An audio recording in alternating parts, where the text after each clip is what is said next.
Okey, bismillahirrahmanirrahim. Assalamualaikum warahmatullahi wabarakatuh. Jadi pada hari ini kita akan menyambung perbincangan soalan daripada minggu lepas. Jadi kita telah pun membincangkan soalan berkaitan dengan sel kimia ini. Ya. So sel kimia, kena ingat semula sel kimia. Kita sudah pun membincangkan sel elektrolitik. Sekarang soalan berkaitan dengan sel kimia. Jadi dalam sel kimia, jadi seperti biasa, cikgu akan berulang-ulang kali menerangkan perkara yang sama supaya kamu ingat dan biasakan diri dengan konsep dan juga perkara yang berkaitan dengan apa yang dipelajari. Ya. Jadi dalam kes ini sel kimia. Ya, sel kimia berbeza dengan sel elektrolitik di mana sel kimia ni adalah perubahan daripada tenaga kimia. Ya, perubahan daripada tenaga kimia kepada tenaga elektrik. Ya. Jadi bahan kimia yang ada digunakan untuk menghasilkan tenaga elektrik. Jadi contoh yang paling mudah yang ada yang menggunakan konsep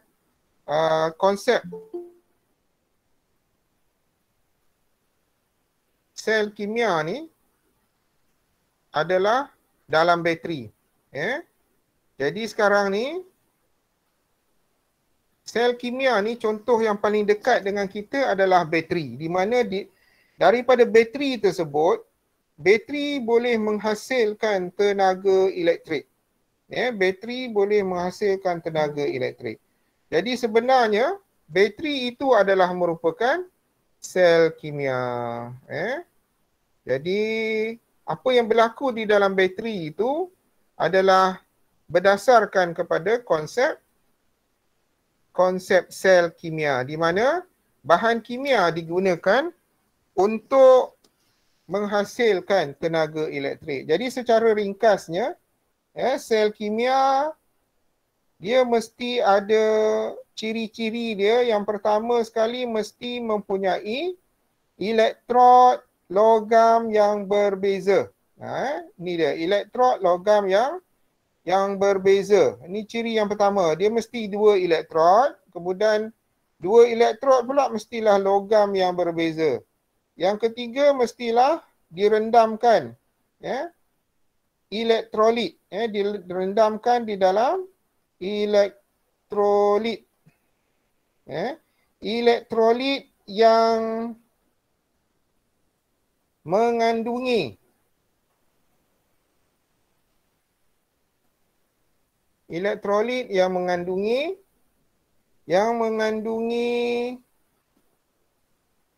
ion logam ion logam positif. Ion logam positif ataupun ion logam yang sama dengan elektrod positif. So dalam sel kimia, elektrod tu pun dia ada elektrod positif, ada elektrod negatif.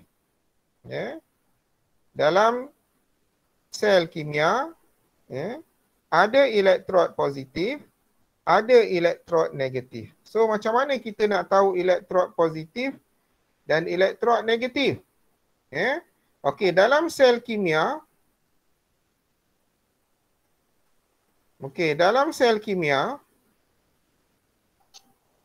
elektrod positif adalah kena tengok perbezaan dengan sel elektrolitik. Kalau sel elektrolitik kita boleh tahu elektrod positif, elektrod negatif dia sambung kepada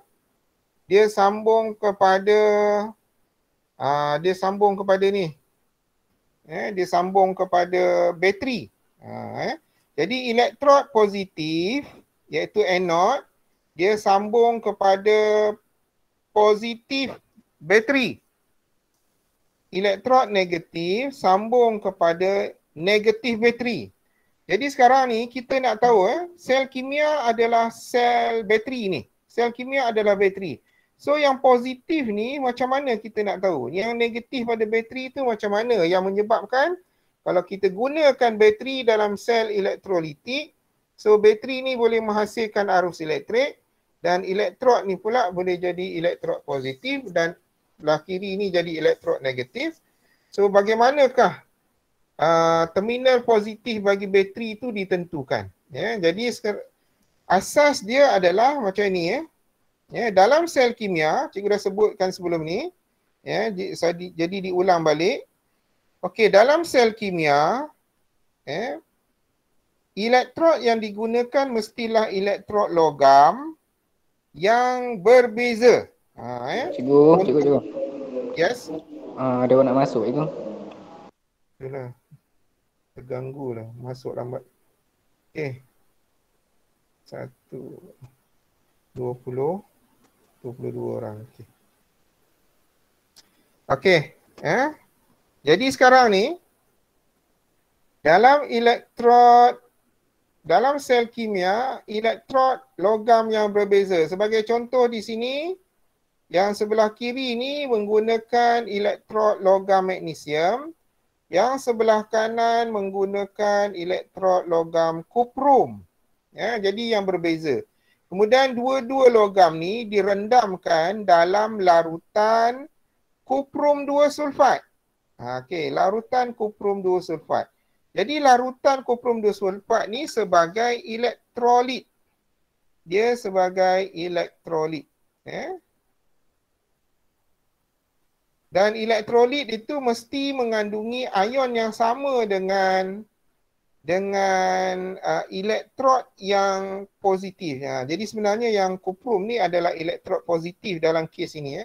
Jadi lepas ni kita akan tengok macam mana nak tentukan elektrod positif dan elektrod negatif dalam sel kimia. Kalau sel elektrolitik mudah. Tapi ini sel kimia. Macam mana kita nak tentukan elektrod positif dan elektrod negatif? Okey, cikgu dah sebutkan pada minggu lepas, setiap logam ni dia mempunyai keelektropositifan yang berbeza, iaitu ada logam yang lebih cenderung untuk membebaskan elektron, ada logam yang kurang cenderung untuk membebaskan elektron. Jadi konsep dia adalah logam yang cenderung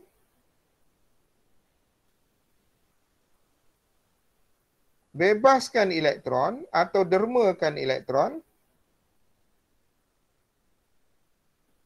adalah merupakan logam yang aktif. Adalah logam aktif. Ini kena ingat mana-mana logam yang suka atau cenderung untuk membebaskan elektron dia, maka dia adalah logam yang aktif. Maksud logam aktif ni, dia cepat bertindak balas. Itu kena ingat, logam yang cepat membebaskan elektron bermaksud dia adalah logam yang aktif. Dia logam yang cepat bertindak balas.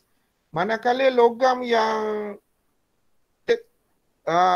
yang kurang cenderung, logam yang susah untuk mendermakan elektron, maka dia adalah logam yang kurang aktif.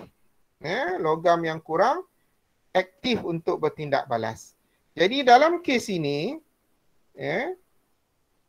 kita kena lihat kepada siri elektrokimia yang susunan dia tu. Jadi kalau kita tengok logam yang di sebelah atas adalah logam yang lebih cenderung untuk membebaskan elektron. Bermaksud logam itu lebih aktif berbanding logam lain.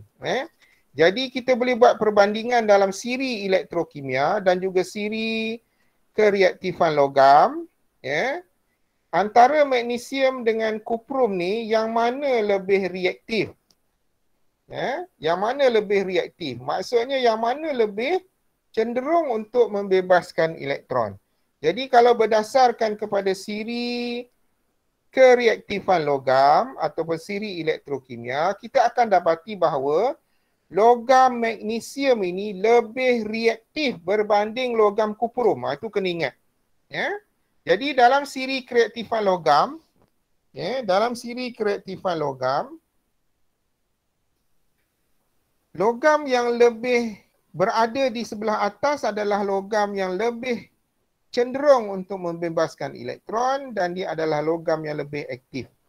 Jadi, oleh kerana logam tersebut lebih aktif, lebih cenderung untuk membebaskan elektron, maka apa yang berlaku dalam sel kimia ini, sebagai contoh, magnesium lebih aktif, lebih reaktif berbanding kuprum. Maka magnesium inilah yang akan membebaskan elektron. Magnesium ini yang akan bebaskan elektron sebab dia lebih reaktif. Bila dia bebaskan elektron, magnesium ni bebaskan elektron, bebas elektron, maka apa yang berlaku adalah elektron akan bergerak. Jadi elektron ni penuh dengan elektron sebab elektron itu dihasilkan daripada logam elektrod magnesium ni. Elektrod magnesium ni dia yang membebaskan elektron. Oleh kerana elektron adalah charge negatif, maka magnesium ini adalah merupakan elektrod negatif. Di situ. So, cara untuk menentukan elektrod tu negatif atau positif adalah dengan melihat kepada yang manakah elektrod yang lebih reaktif. Yang manakah elektrod yang lebih cenderung untuk membebaskan elektron. Jadi dalam kes ini magnesium lebih cenderung membebaskan elektron, lebih reaktif berbanding kuprum. So, elektron banyak dihasilkan di elektrod magnesium ni dan elektron itu bergerak melalui litar luar.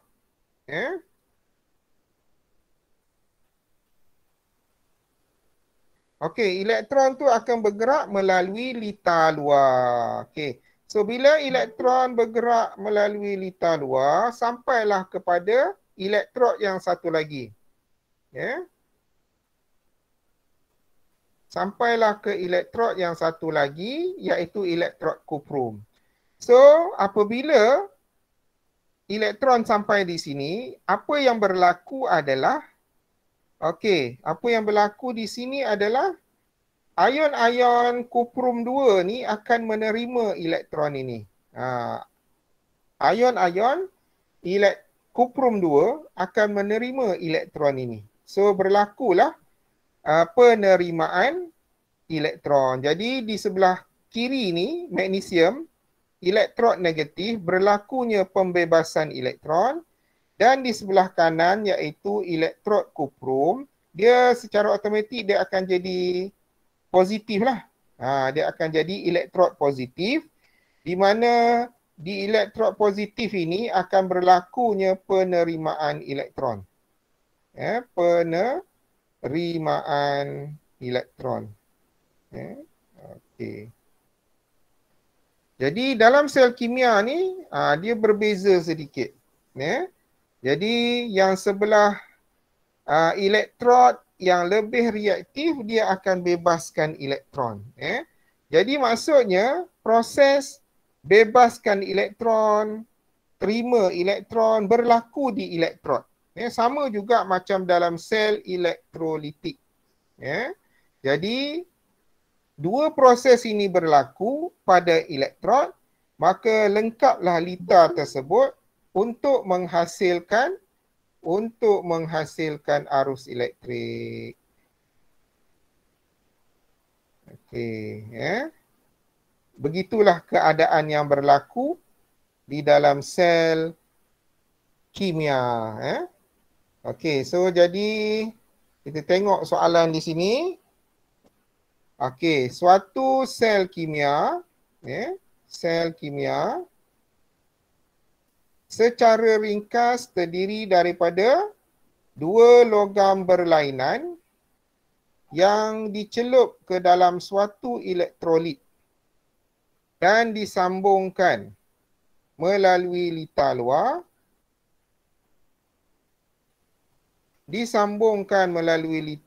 dengan wayar penyambung. Magnesium merupakan logam yang berada di atas dalam siri elektrokimia akan bertindak sebagai terminal negatif. Ini yang cikgu terangkan tadi. Akan bertindak sebagai terminal negatif dalam sel kimia ringkas. Manakala kuprum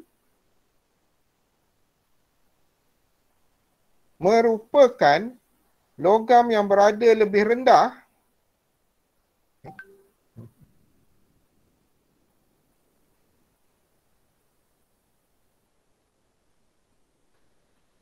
merupakan logam yang berada lebih rendah dalam siri elektrokimia dan akan bertindak sebagai terminal positif. So inilah keadaan, inilah penerangan yang cikgu terangkan tadi yang kamu kena ingat. Tapi cikgu tahu memang susah nak ingat. So apa yang boleh kita buat adalah kena ulang-ulang lah benda ni. Kena ulang-ulang untuk kena selalu buat soalan-soalan dia untuk membolehkan kita menjawab soalan atau memahami konsep yang diberikan. Okey, so nanti kita tengok soalan yang ada di sini.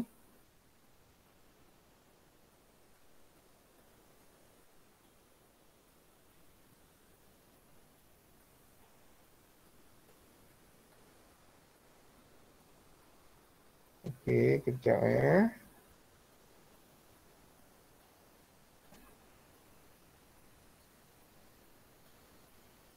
Tak ada gerak.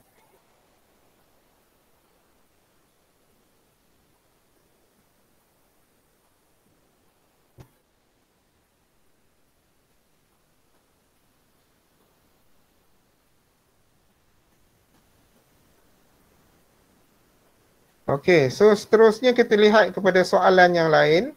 Soalan seterusnya dalam sel kimia ni, jadi kena ingat okey, sel kimia ni, cikgu ulang semula, mesti ada dua elektrod logam yang berbeza direndamkan dalam elektrolit.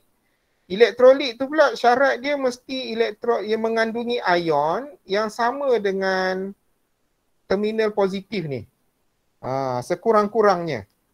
Sepatutnya dua-dua ni direndam dalam larutan yang mengandungi ion masing-masing. Contohnya yang kuprum ni, elektrod kuprum ni direndam dalam larutan kuprum 2 sulfat, larutan yang ada ion kuprum. Yang magnesium ni pun direndamkan dalam larutan magnesium sulfat, sepatutnya macam tu. Tapi yang sebelah kiri ni tak diperlukan sangat sebab dia boleh larut dalam larutan yang kuprum 2 ni. Dan elektron tu boleh bergerak melalui litar luar. Jadi untuk menghasilkan arus elektrik. So voltmeter yang ada di sini boleh mengesan kehadiran arus elektrik. Okey. Jadi itu yang kena ingat dalam sel kimia secara ringkas. Yang mendermakan elektron maksudnya logam yang lebih reaktif. Dia akan menjadi elektrod negatif. Itu kena ingat, dia akan menjadi elektrod negatif. Yang satu lagi akan menjadi elektrod positif. Okey, so kita tengok soalan seterusnya di sini. Okey, cuba baca dulu dan cuba untuk jawab kalau boleh. Rajah di bawah menunjukkan sel kimia ringkas. Sel kimia ringkas. Okey, soalan nombor 6 kat sini. Okey. Jadi sel kimia ni, cuba tengok dia punya ni. Dia ada galvanometer, dia guna galvanometer. Elektrod dia. Okey. Yang paling penting ni elektrod ni. Elektrod ni tengok, logam yang berbeza ataupun tidak. Kalau logam tu sama, dia bukan sel kimia, dia tak jadi. Dia mesti logam yang berbeza. Kemudian rendam dalam larutan elektrolit yang boleh mengalirkan arus elektrik. Okey, kita tengok dalam kes ini. Ni ada beza sikit. Okey, satu ni dia guna logam plumbum. Satu lagi dia gunakan rod karbon. Rod karbon. Satu guna rod plumbum dan satu lagi guna rod karbon. Okey. So, kalau logam yang berbeza ataupun bahan yang berbeza, jadi kita kena cari antara dua yang elektrod yang berbeza ni, yang mana satu adalah merupakan lebih reaktif berbanding yang satu lagi. Jadi semasa tingkatan 3, sebenarnya kamu dah belajar tentang siri kereaktifan logam. Yang hampir sama. Siri kereaktifan logam ni dia memang letak logam, atom logam, susunan logam, bukan susunan ion. Kalau dalam siri elektrokimia, dia letakkan susunan ion-ion. Jadi kalau siri kereaktifan logam, dia susun logam-logam. Jadi kalau kamu ingat semula, bila kita nak bandingkan antara dua logam ataupun dua bahan dalam sel kimia, kita nak tahu yang mana lebih reaktif berbanding yang satu lagi. Jadi macam mana cara kita buat? Okey, ni cikgu ingatkan balik kamu. Dalam siri kereaktifan logam. Dalam siri kereaktifan logam. Ini masa form 3 kamu belajar, dan form 4. Ada form 4. So form 4 pun ada sikit. Okey, dalam siri kereaktifan logam, disusunkan logam-logam ni kalium, natrium, logam natrium. Yang paling atas sekali maksudnya yang paling reaktif. Logam kalium yang paling reaktif. Kemudian logam natrium. Kemudian logam apa? Kalsium. Susunan semakin ke bawah susunan tu semakin kurang reaktif. Natrium, kalsium, magnesium,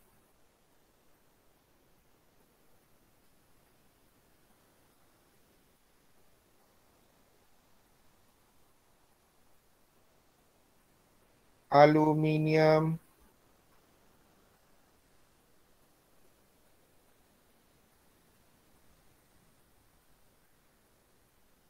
zinc, ferrum, iaitu besi, stannum,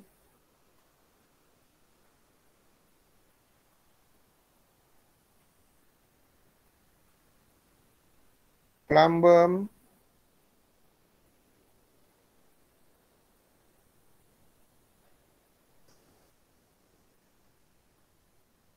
cuprum,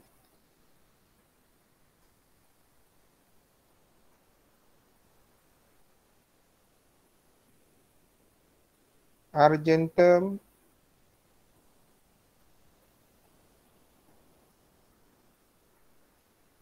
aurum. Aurum ni logam.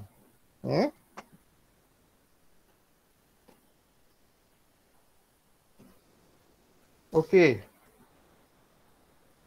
Okey, siri kereaktifan logam ni, semua ni logam. Tapi ada dua yang bukan logam, kalau kamu ingat lagi, masa form 3 dan form 4. Karbon dan hidrogen diletakkan dalam siri kereaktifan logam. Ini kena ingat, semakin ke bawah, semakin kurang reaktif. Semakin ke bawah, semakin kurang reaktif. Jadi bila semakin kurang reaktif, maksudnya dia sukar untuk bertindak balas. Okey. Jadi ada dua unsur bukan logam yang dimasukkan dalam siri kereaktifan logam sebab dia juga boleh bertindak balas macam logam. Sebab itu dimasukkan, iaitu karbon dan juga hidrogen. So di manakah kedudukan karbon dan hidrogen? Okey, karbon dan hidrogen terletak di sini. Okey, ini karbon. Karbon terletak di antara aluminium dan zinc. Manakala hidrogen terletak di antara zinc dan ferrum.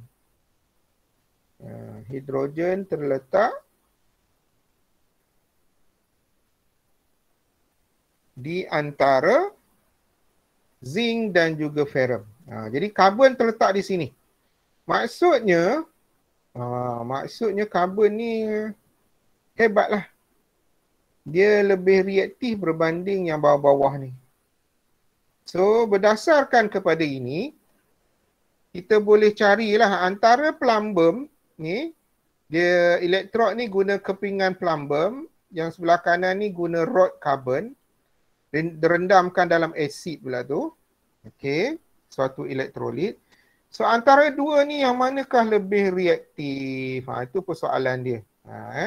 Sebab dalam sel kimia, kita memerlukan satu yang lebih reaktif dan satu kurang reaktif. So satu yang lebih reaktif tu dia yang akan mendermakan elektron. Dia yang akan mendermakan elektron. Itu yang penting. Yang reaktif, dia yang akan mendermakan elektron. So dalam kes ini, karbon dan juga mana tu? Okey ni plumbum. So kita dapati karbon berada di atas dalam siri kereaktifan logam. Plumbum berada di bawah. Bermaksud karbon ini lebih reaktif berbanding plumbum. Maka apabila karbon lebih reaktif berbanding plumbum, maka karbonlah yang akan mendermakan elektron. Itu yang berlaku. Karbon yang akan mendermakan elektron. So apa yang berlaku adalah karbon ini dia derma elektron. So dia akan bertukar menjadi ion karbon. Ion karbon, dan elektron yang dibebaskan tu akan bergerak. Bergerak daripada sebelah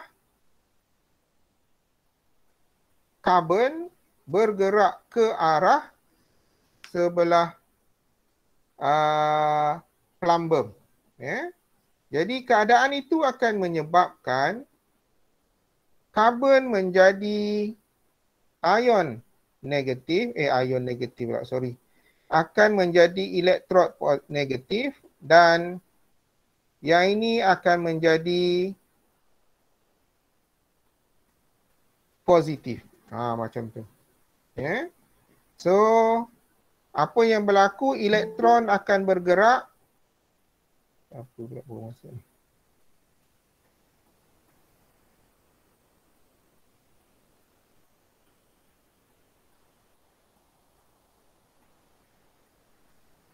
Okey, elektron akan bergerak daripada sebelah negatif dan pergi ke sini. Jadi daripada sini kita boleh menjawab soalan ini. Berdasarkan rajah itu kena pasti terminal positif dan terminal negatif. So terminal positif adalah yang inilah, iaitu karbon. Plumbum. Manakala karbon akan menjadi terminal negatif. Okey. So, seterusnya, nyatakan perubahan ini. Kimia yang berlaku di terminal positif dan negatif sel itu. Nyatakan perubahan kimia. Okey, perubahan kimia yang dimaksudkan di sini maksudnya dia berubah daripada tenaga kimia. Maksudnya dia nak, apa yang berlaku perubahan pada dua-dua elektrod ni, iaitu tenaga kimia bertukar kepada tenaga elektrik. Itu konsep yang dia tanya kat sinilah dalam soalan ini. So dalam sel kimia, apa yang berlaku adalah tenaga kimia akan bertukar menjadi tenaga elektrik. Itu perubahan yang berlaku. So yang ni simple je soalan nombor 6 ni. Jadi ni yang kamu kena ingat. Dalam sel kimia, Dua logam yang berbeza akan digunakan dan logam yang lebih elektropositif, logam yang lebih reaktif akan mendermakan elektron dan menjadi elektronegatif. Okey, so ni soalan sel kimia tadi, ni sel elektrolitik. Jadi kita tengok kemudian, kita tengok sel kimia yang lain dulu yang ada kaitan. Okey. Okey, sel kimia. Kita tengok dulu sel kimia yang berkaitan. Okey, supaya kamu lebih nampak. Ni sama ada soalan 3. Oh, ni sama soalan. Okey. Okey, kita tengok soalan yang ini. Okey, soalan nombor 3 ni. Rajah 3 menunjukkan susunan radas bagi suatu sel kimia ringkas. Okey, ni sel kimia. Ya, semua sama je lah bentuk dia. Cuma yang berbeza dia punya elektrod tu guna logam apa. Yang tadi magnesium dengan kuprum. Kan? Sekarang ni antara zinc. Elektrod yang digunakan adalah zinc dan juga kuprum. Bukan kuprum. Ni ferrum. Iaitu besi. Jadi sekarang ni konsep yang sama. Jadi berdasarkan kepada dua logam yang berbeza ni, kita kena cari yang manakah lebih reaktif. Jadi yang lebih reaktif itu akan mendermakan elektron. Maka dia akan jadi elektronegatif. Jadi elektrod negatif itulah terminal negatif. Manakala elektrod yang satu lagi akan menjadi elektrod positif. Okey, so antara zinc dan juga ferrum, yang mana lebih reaktif? So kita kena kembali kepada susunan kereaktifan logam ataupun siri elektrokimia pun boleh pakai. Siri elektrokimia tu boleh pakai sebab susunan dia sama je. Susunan dia hampir sama sahaja. Jadi dalam kes ini kita tengok. Dalam kes ini kita tengok zinc dekat sini. Ferrum di bawah dia. Jadi maksud dia apa di situ? Maksudnya zinc ni lebih reaktif berbanding ferrum. Itu kesimpulan dia. So sebenarnya perlu juga untuk kamu hafal kedudukan logam-logam ini dalam siri kereaktifan logam. Supaya kamu tahulah bila jumpa soalan-soalan berkaitan sel kimia, sel elektrolitik, kamu boleh jawab. So antara ni, ni susunan dia. So bila gunakan logam zinc dan ferrum, so kita akan dapati zinc tu lebih reaktif. Zinc lebih reaktif berbanding ferrum. So apa yang boleh kita buat?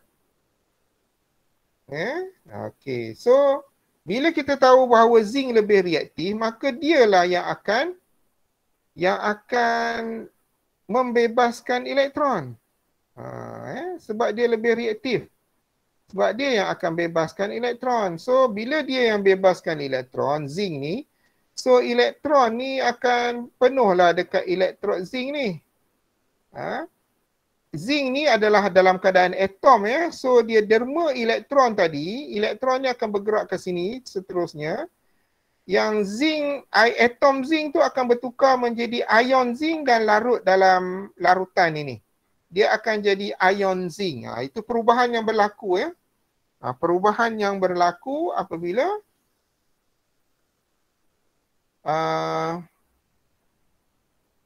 sesuatu atom itu bertukar menjadi ion.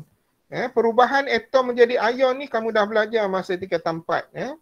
Jadi dalam tajuk elektrokimia tingkatan 5 ni sambungan kepada pengetahuan tersebut. Jadi kalau masih tak faham kena rujuk baliklah yang tingkatan 4. Okey, so bila atom zinc yang membentuk kepingan zinc ni membebaskan elektron, atom zinc itu akan berubah menjadi ion zinc. Dia larut masuk dalam larutan kuprum 2 sulfat ini. Yang elektron ini pula akan bergerak melalui litar luar dan pergi ke sebelah kepingan ferrum. Di kepingan ferrum ni apa yang berlaku? Ferrum ni tak mengalami apa-apa. Apa yang berlaku, elektron ni bergerak di atas permukaan ferrum tu. Elektron ni akan diterima oleh ion kuprum. Dalam kes ini dia guna larutan kuprum 2 sulfat. So dalam ni ada ion kuprum 2 sulfat. Dia tak guna ion ferrum. So apa yang berlaku adalah ion kuprum 2 sulfat ni akan terima. Di sini berlakunya penerimaan elektron. So di sebelah negatif ini, so yang zinc ni akan menjadi negatif sebab dia ada elektron. Elektron dibebaskan. Dan di sebelah ion, sebelah ferrum ni pula akan menjadi elektron positif. So bila ini berlaku maka arus akan dihasilkan daripada keadaan ini. Elektron bergerak melalui litar, galvanometer ni akan mengesan kehadiran elektron yang bergerak, maka arus dihasilkan. Jadi inilah proses yang berlaku di dalam sel kimia. So soalan dia apakah? Ini soalan A. Apakah terminal positif dan terminal negatif sel kimia ini? Apakah terminal positif dan terminal negatif sel kimia ini? So kita dah jawab dah dekat sini. So kena ingat balik apa yang cikgu dah terangkan tadi. Bagaimana kita nak tentukan antara dua logam ni yang mana yang lebih reaktif? So yang lebih reaktif itulah yang akan mendermakan elektron, maka dialah akan jadi elektrod negatif. So elektrod negatif itu adalah terminal negatif lah. Terminal negatif. Terminal negatif ataupun elektrod negatif adalah siapa? Zinc. Zinc. Manakala terminal positif adalah yang satu lagi iaitu apa ni? Iron, ferrum. Ferrum. Macam tu. So untuk menentukan elektrod negatif dan elektrod positif bagi sesuatu elektrod yang ada dalam sel kimia, maka kita perlu merujuk kepada siri elektrokimia atau siri kereaktifan logam yang berada di bahagian atas, itulah yang lebih reaktif. Okey, so soalan seterusnya ni A. Soalan B dia, apakah yang dapat diperhatikan pada kepingan zinc dan ferrum itu? Apakah yang dapat diperhatikan pada kepingan zinc dan ferrum? Okey. So semasa proses ini, apa berlaku kepada kepingan zinc? Apa berlaku kepada kepingan ferrum? Dia nak tahu yang tu. Jadi sebab tu yang kena faham tadi dekat elektrod zinc ni, apa yang berlaku adalah zinc dia akan dermakan elektron dan menghasilkan ion zinc. Dia akan menghasilkan ion zinc. Kejap dah dia start pula dah. Tak ada bergerak yang pen.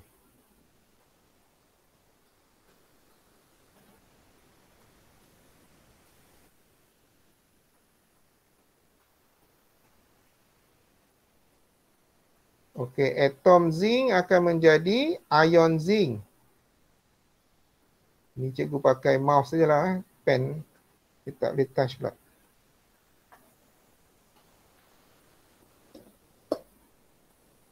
Sekejap.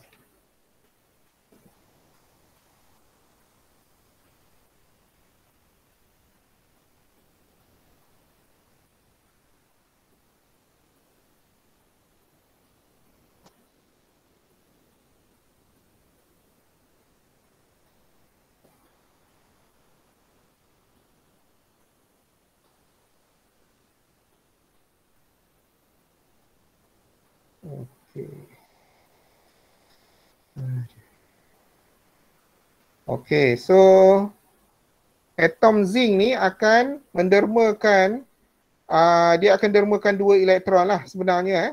Dan dia akan bertukar, atom zinc tu akan bertukar menjadi ion zinc. Ion zinc tu akan melarut di dalam larutan elektrolit kuprum 2 sulfat ni. So, berdasarkan kepada proses itu, kita akan dapati bahawa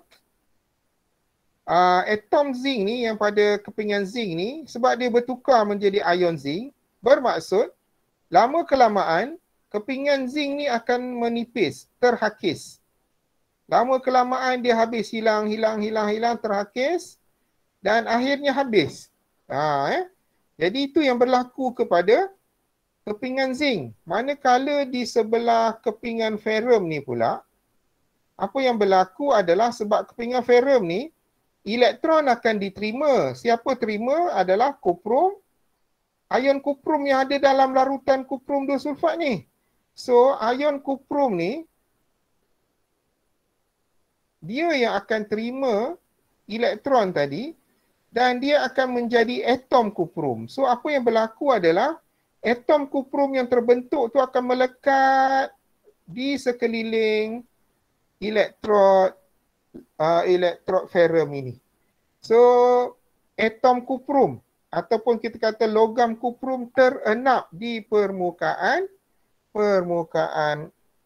kepingan ferrum. So, jawapan kita di sini adalah apakah yang dapat diperhatikan pada kepingan zinc. Okey, kita tulis kepingan zinc sebab dia nak apa diperhatikan. Kepingan zinc menjadi nipis. Manakala kepingan ferrum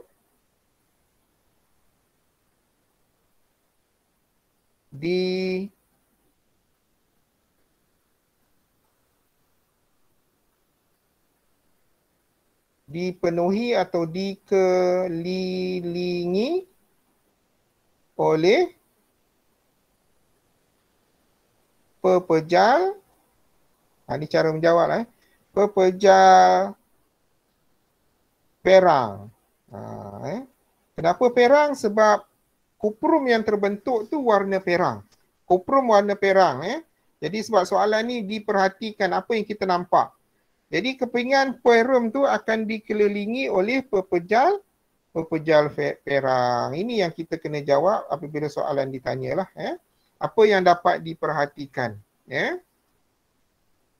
Okey, seterusnya nyatakan perubahan yang dapat diperhatikan pada larutan kuprum 2 sulfat. Jadi sekarang ni larutan kuprum 2 sulfat ni ion kuprum dia sudah bertukar daripada ion kuprum menjadi atom kuprum. Bermaksud ion kuprum ini sudah semakin berkurangan dalam larutan kuprum 2 sulfat. So, kuprum 2 sulfat warna dia biru. Warna dia biru. Jadi bila dah mengalami perubahan, maksudnya warna biru tu pula disebabkan oleh ion kuprum 2 positif. Bila ion kuprum 2 positif tu dah bertukar menjadi atom kuprum, bermaksud semakin berkurangan ion kuprum. Maka warna biru pun akan semakin berkurangan. So perubahan yang berlaku adalah, kita boleh sebutkan perubahan warna biru ataupun kita kena sebut keamatan warna biru semakin berkurangan. Warna biru memula pekat, tapi lama-lama dia menjadi semakin pudar ataupun warna dia semakin, keamatan warna dia semakin berkurangan. Semakin cairlah. Sebabnya ion kuprum dah bertukar menerima elektron menjadi atom kuprum. So warna biru tu semakin berkurangan. So sebelum kita rehat, apakah fungsi galvanometer dalam sel kimia itu? Galvanometer, apa fungsi dia? Fungsi dia adalah mengesan kehadiran elektron. Okey, itu fungsi dia. Mengesan kehadiran elektron. Okey, so sebenarnya tajuk ni agak sukar lah. Untuk kamu fahami benda ni kena buat banyak kali untuk kamu memahami konsep yang dibincangkan. Lagi, so selepas ini kita akan tengok soalan yang seterusnya. Yang ada di sini. Sebenarnya ada soalan objektif. Okey, so kita akan sambung dengan soalan ini dulu. Soalan yang berkaitan esei. So kita berhenti dulu untuk rehat. Kita akan sambung balik selepas ini. Pada sekarang pukul 9, so 9.20 lah. 9.20 atau 9.25 paling lewat. Okey, so itu sahaja. Boleh berhenti rehat untuk solat dan makan insyaAllah. Okay, Assalamualaikum warahmatullahi wabarakatuh.